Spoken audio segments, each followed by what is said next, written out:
If you're brave enough to survive this, type "I'd stay" below before the end, but know that every word you hear is real.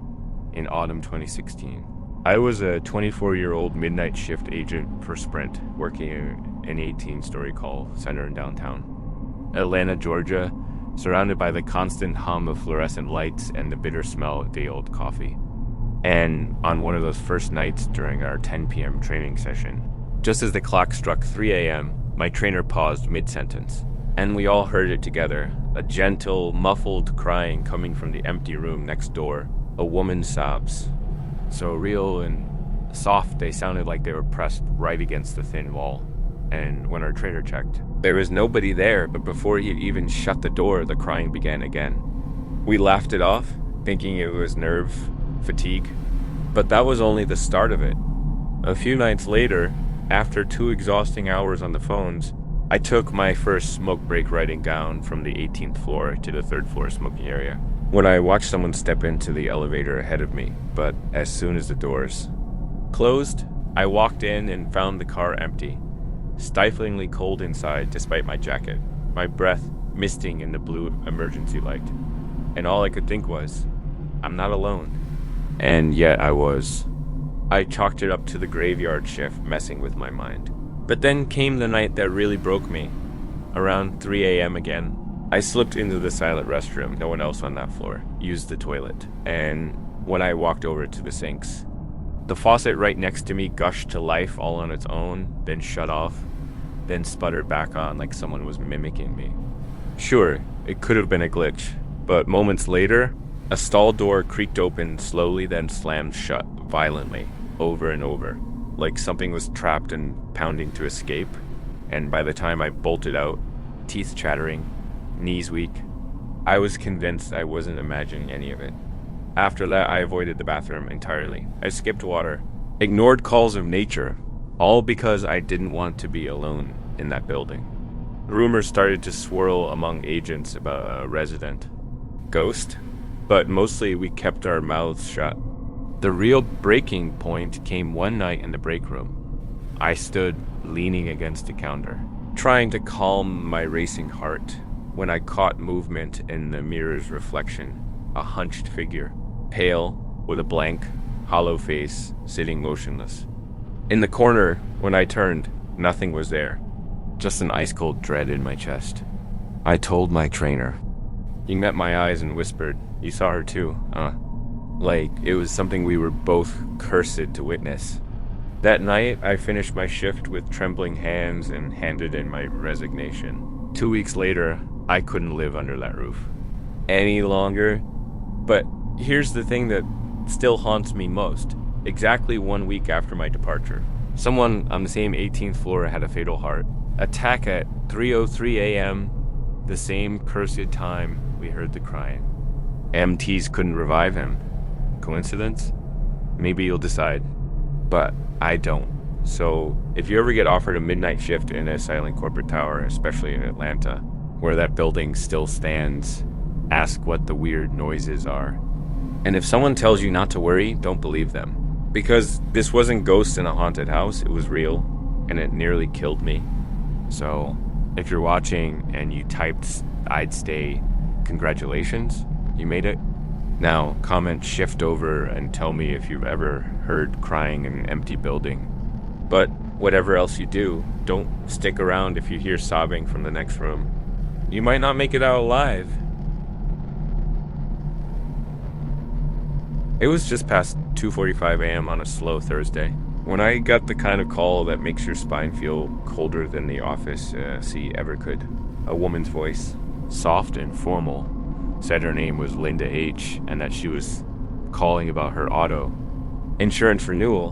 But as I pulled up her file, a red box popped up on my screen. Deceased, do not renew, and for a split second I thought maybe I had misheard the name. So I double-checked the DOB and address she gave me, and it was a perfect match, same zip, same VANG number. Even the same old Hyundai she said she still drove every Sunday to church. And my fingers hesitated on the keyboard as I looked at the date of death listed, August 3rd, just 2 months earlier. I asked her, cautiously, "Ma'am, are you sure this is your policy?" And she paused, only for a breath, and said, "I have had it for 10 years, young man." I think I'd know if it wasn't mine, and there was nothing unusual in her tone, no whisper. No static, no ghostly echo, just that calm, insistent certainty that made it worse, because it was too normal, too alive. And I felt a heat in my cheeks like I was about to cry, but I didn't know why. I told her I'd need to check something with my supervisor, and she chuckled, this warm grandmother laugh, and said, "That's all right, take your time, I'll hold." And I muted the call and ran straight to my team lead, who sat back in his chair when I showed him the screen and whispered, "Linda 8 died in a house fire, man." There was even an obituary, and when we unmuted to see if the line had disconnected, she was still there, humming to herself, a soft church hymn, off-key and slow. And that's when I noticed the hum didn't come through the headset anymore. It was in the room, like she was sitting behind us. My lead ended the call without saying another word, and we both just sat there for a minute. The silence loud in our ears, the cursor blinking on her file like it was waiting for us to say something. To the dead, the next morning, the file was gone scrubbed, like it never existed, but I'll never forget her voice. How warm and real it was. How the hum seemed to follow me out to my car. How my apartment light flickered for 3 straight nights after. How I started hearing the same hymn when I turned on the kitchen sink or opened my closet. Like she'd followed me home, not angry, not evil, just present and unwilling to be forgotten. It was just after 3 a.m. on a quiet Tuesday night in the rural county 911 dispatch center. A sterile room bathed in the glow of monitors and the steady hum of consoles. When one of my coworkers leaned toward the big interior window vent to show the dispatch floor to management cameras and said they'd just seen something moving slowly across the hallway, a pale shape gliding like it had no legs. I turned to look, but all I saw was the dull emergency lighting in empty beige. Tile until we heard footsteps echo past, too deliberate for acoustics, vanishing as soon as we blinked.